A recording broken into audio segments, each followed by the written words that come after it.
Nanded bulletin में आपका स्वागत है। चलिए जानते हैं आज की अहम खबर। केंद्र सरकार को सुप्रीम कोर्ट से बड़ा झटका लगा है। विश्वविद्यालय अनुदान आयोग यानी यूजीसी के नए नियमों पर सुप्रीम कोर्ट ने रोक लगा दी है।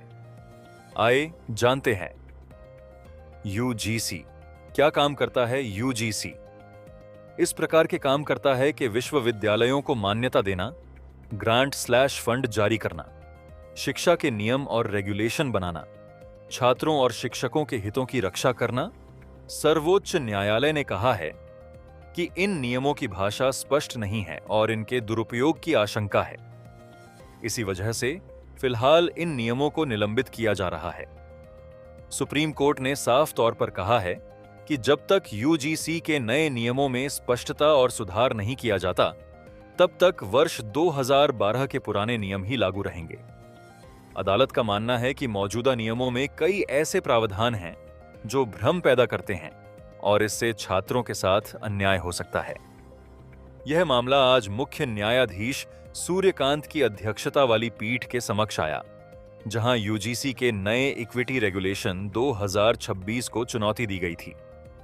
इस मामले में देश भर से आपत्तियां सामने आई थीं और आरोप लगाया गया था कि इन नियमों के माध्यम से भेदभाव को बढ़ावा मिल सकता है।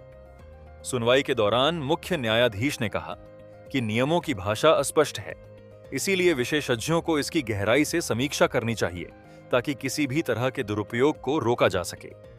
सुप्रीम कोर्ट ने केंद्र सरकार को निर्देश दिया है कि वह नियमों को दोबारा तैयार करे और इसके लिए एक विश्वसनीय और सम्मानित समिति का गठन करे। अदालत ने यह भी कहा कि इस समिति का उद्देश्य ऐसा तंत्र विकसित करना होना चाहिए जिससे समाज में किसी भी प्रकार का भेदभाव न हो और सभी को समान अधिकार मिल सकें। सुप्रीम कोर्ट ने यूजीसी और संबंधित अधिकारियों से जवाब भी मांगा है और निर्देश दिया है कि वे अपनी रिपोर्ट अदालत में पेश करें। फिलहाल सुप्रीम कोर्ट के इस फैसले के बाद यूजीसी के नए नियमों पर पूरी तरह रोक लगा दी गई है और देश भर की विश्वविद्यालयों और कॉलेजों में वर्ष 2012 के पुराने नियम ही लागू रहेंगे। यह थी आज की अहम खबर। ताजा अपडेट के लिए ऐसे ही जुड़े रहिए नांदेड़ बुलेटिन से। नांदेड़ बुलेटिन को सब्सक्राइब करें। जय हिंद।